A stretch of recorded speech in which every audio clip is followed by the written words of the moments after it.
Wojna wiatrakowa między premierem a prezydentem. Trwa badanie, czy zanieczyszczenie ropy, które dotknęło także rafinerię Polaków, mogło być sabotażem Rosji.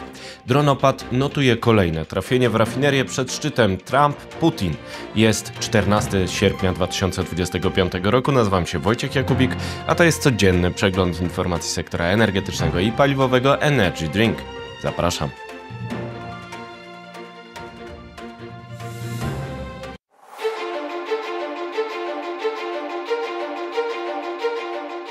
Partnerem kanału Energy Drink jest Orlen.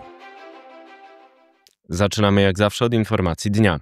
Kolejna rafineria w Rosji płonie przed rozmowami na Alasce. Drony Ukrainy uderzyły w rafinerię Rosji w Wołgogradzie. Kolejne ciosy dronopadu Ukrainy zwiększają presję na Kreml przed szczytem Trump-Putin na Alasce.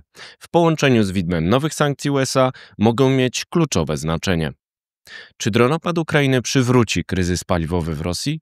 Kolejny udany atak dronów Ukrainy uderzył 14 sierpnia w rafinerię rosyjską w Wołgogradzie. Wywołał pożar, nie ma informacji o stratach.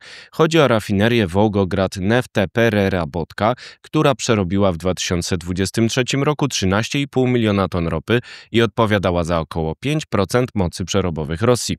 Podcast Energy Drink podawał szacunki Reutersa, które sugerują, że dronopad Ukrainy mógł zniszczyć już prawie 20% mocy rosyjskich. Oznaczałoby to, że dronopad może przywrócić kryzys paliwowy w Rosji. Ta notuje kolejny rekord cen hurtowych benzyny. Cena AI-95 przebiła w tym tygodniu 80 tysięcy rubli za tonę. Nie pomógł zakaz jej eksportu obowiązujący do 28 sierpnia. Główny powód to ataki dronów Ukrainy na rafinerię w okresie wysokiego popytu w sezonie rolnym i turystycznym. Co to oznacza przed szczytem Trump-Putin na Alasce? Atak w Wołgogradzie następuje w przededniu rozmów o zawieszeniu broni między prezydentami USA i Rosji, które odbędą się 15 sierpnia w Anchorage na Alasce. Według informacji CNN oraz NBC, Donald Trump miał obiecać Ukrainie, że nie omówi tam ustępstw terytorialnych. CNN utrzymuje, że prezydent Trump rozważa zapewnienie Ukrainie gwarancji bezpieczeństwa, także z udziałem USA. Byłby to zwrot w stosunku do jego retoryki z ostatnich dni, która uwzględniała tezę o konieczności wymiany terytoriów. Miał także zagrozić poważnymi konsekwencjami dla Kremla, jeśli ten nie zgodzi się na bezwarunkowe zawieszenie broni. Czy zatem sankcje USA zwiększą presję na Rosję po dronopadzie Ukrainy? Widmo kryzysu paliwowego w Rosji może osłabiać pozycję Kremla, podobnie jak groźba nowych sankcji USA. Według prestiżowego think tanku amerykańskiego CSIS ataki na rafinerie rosyjskie będą windować ceny benzyny do rekordów. Rosja jest wysoce wrażliwa na ceny benzyny.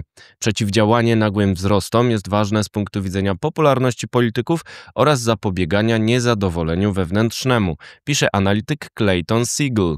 Rosjanie mogą teraz magazynować nadwyżki ropy, której nie zdołają przerobić. CSIS szacuje jednak, że Transneft może zgromadzić dodatkowo 2 miliony ton ropy, a nadwyżka w sierpniu może sięgnąć 800 tysięcy ton. Te moce będą jednak potrzebne we wrześniu, gdy zaczną się przestoje techniczne rafinerii. Oznacza to, że Rosja może dodatkowo zwiększyć eksport ropy, obniżając ceny surowca, uderzając w ten sposób we własny budżet. W kontekście widma nowych nacisków Waszyngtonu skok cen benzyny może służyć jako jeden z czynników podnoszących presję na Władimira Putina, podsumowuje analityk CSIS.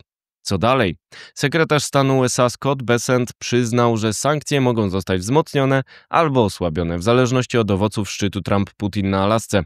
Parlament USA ma przygotowany od wiosny projekt ceł 100% na dostawy surowców z Rosji do krajów trzecich, w tym na ropę. Czas na pozostałe wieści na początek z Polski. Zanieczyszczenie ropy. Media stawiają pytanie, czy nowe zanieczyszczenie ropy w czeskiej rafinerii Orlenu nie jest skutkiem sabotażu Rosji. Polacy podkreślają, że nie miało wpływu na bezpieczeństwo. Incydent ten nie ma wpływu na ciągłość pracy rafinerii Orlen w Czechach, komentuje ta spółka w Energy Drink. A więcej na blogu. Weto wiatrakowe. Zgodnie z wcześniejszymi doniesieniami podcastu Energy Drink, prezydent może zawetować ustawę wiatrakową. Opozycja także już bije w energetykę odnawialną. Premier i prezydent spotkają się 14 sierpnia w południe w Pałacu Prezydenckim, a więcej na blogu. Węgiel ma czas do 2028 roku. Polska otrzymała zgodę Komisji Europejskiej na wsparcie elektrowni węglowych rynkiem mocy do 2028 roku, ale pod warunkiem przedstawienia konkretnych wyliczeń o eksporcie, mocach wytwórczych i możliwościach technicznych elektrowni. Czas na wieści z Europy. Usuwanie furtek gazowych Rosji. Polska zabiegała w lipcu na poziomie europejskim o wykluczenie wyłączenia z rozporządzenia o zakończeniu importu gazu rosyjskiego do Europy do 2027 roku. Część krajów chciała mieszać go z innymi źródłami w celu zmiany statusu pochodzenia.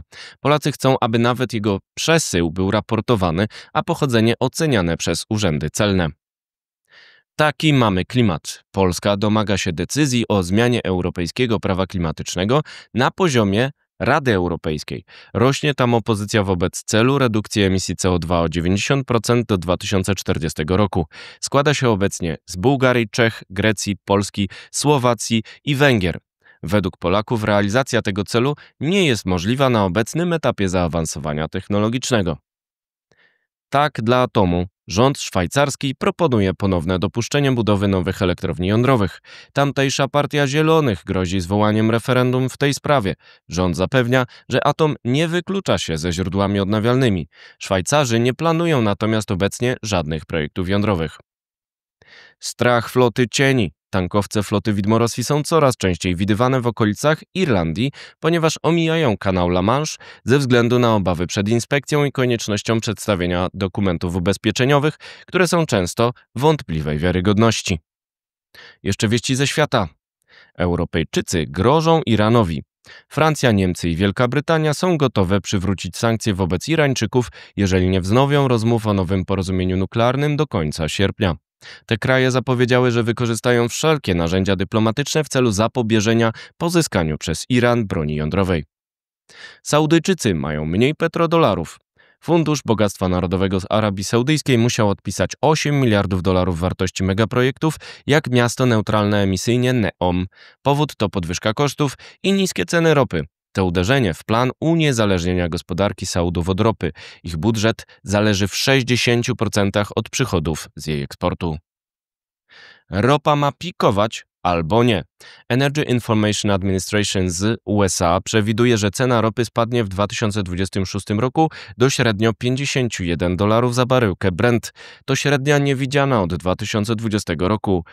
EAI zastrzega, że wstrząsy geopolityczne na Bliskim Wschodzie i Ukrainie lub ewentualny koniec wojny handlowej Trumpa lub wojny cenowej OPEC+ mogą podnieść ceny. Kepler ostrzega, że nawet 2 miliony baryłek dziennej nadpodaży zapowiadanej na 2026 rok przez Międzynarodową Agencję Energii może nie zapobiec wzrostowi cen w razie nowych sankcji USA na ropę z Rosji. To wszystko w materiałach przygotowanych dzisiaj, następne już w poniedziałek po święcie, ale w weekend Energy Week, czyli moje podsumowanie z komentarzem. Zapraszam Państwa serdecznie, do zobaczenia, do usłyszenia.